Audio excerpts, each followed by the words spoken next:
देशवासियांच्या मनात उरी हल्ल्याची जखम भडभडत असताना भारतीय लष्करानं त्यावर मलम लावलंय। तेही चक्क पाक व्याप्त काश्मीरात घुसून दहशतवाद्यांचे अड्डे उद्ध्वस्त करून।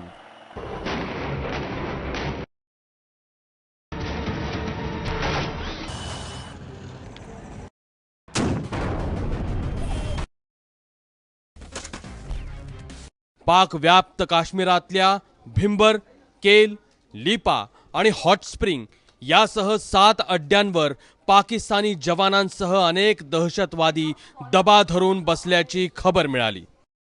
भारतात घुसखोरी करून महत्त्वाच्या शहरात हल्ले करण्याचा त्यांचा मनसुबा होता।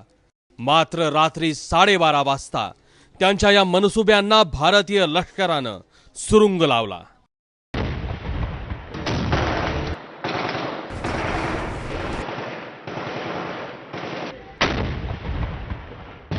हमने कुछ आतंकवादियों को गिरफ्त में भी लिया है जो कि पाकिस्तान या पाकिस्तान ऑक्युपाइड कश्मीर से संबंध रखते हैं, उधर के मूल निवासी हैं।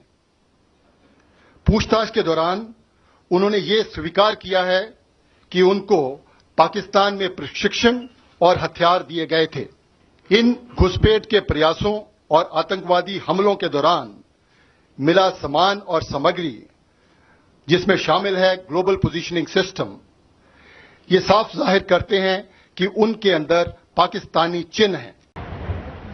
4 तास सुरू असलेल्या भारतीय लष्कराच्या ऑपरेशनमध्ये पाकिस्तानचे 2 जवानही मारले गेलेत।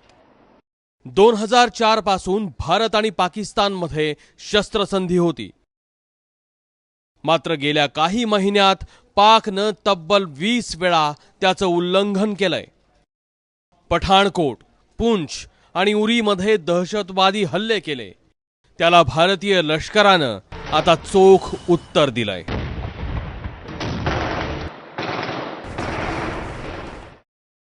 इन काउंटर टेररिस्ट ऑपरेशंस के दौरान आतंकवादी और उनके समर्थकों को भारी नुकसान पहुंचाया गया है और कईयों को उधर मार गिराया गया है।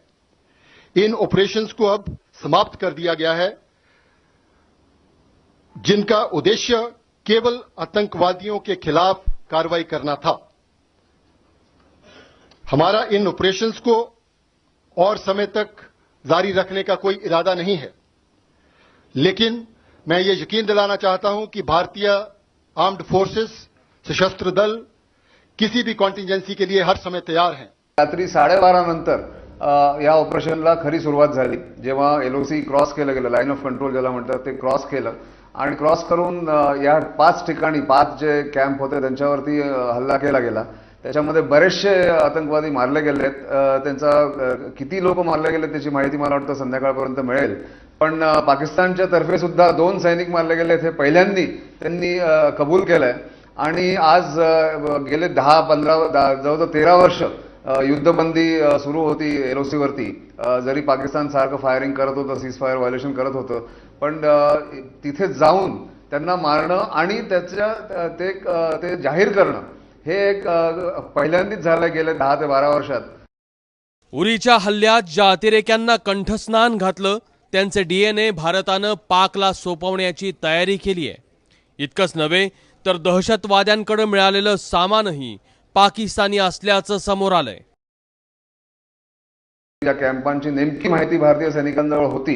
ही ते जे 2 गाईड तिकडून आले होते जे त्यांना अतिरेक्यांना घेऊन येतात, त्यांच्याकडनं ही माहिती मिळाली असेल असं मला वाटतं। आणि ऑफकोर्स सॅटेलाइट इमेजेस असतात किंवा तुमचे सर्व्हेलन्स इक्विपमेंट असतात, तुमचे इंटरसेप्ट करतो।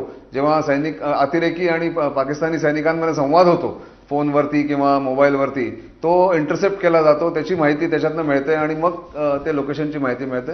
म्हणून हे इंटेलिजन्स बेस्ड सर्जिकल स्ट्राईक असं म्हणता येईल।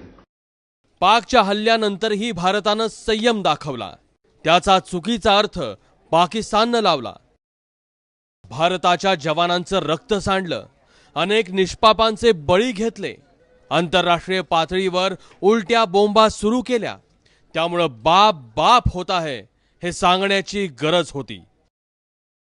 आणि ते धाडस पंतप्रधान नरेंद्र मोदी आणि लष्करी जवानांनी दाखवलंय, ज्याचा देशाला अभिमान आहे। ब्युरो रिपोर्ट, ABP माझा.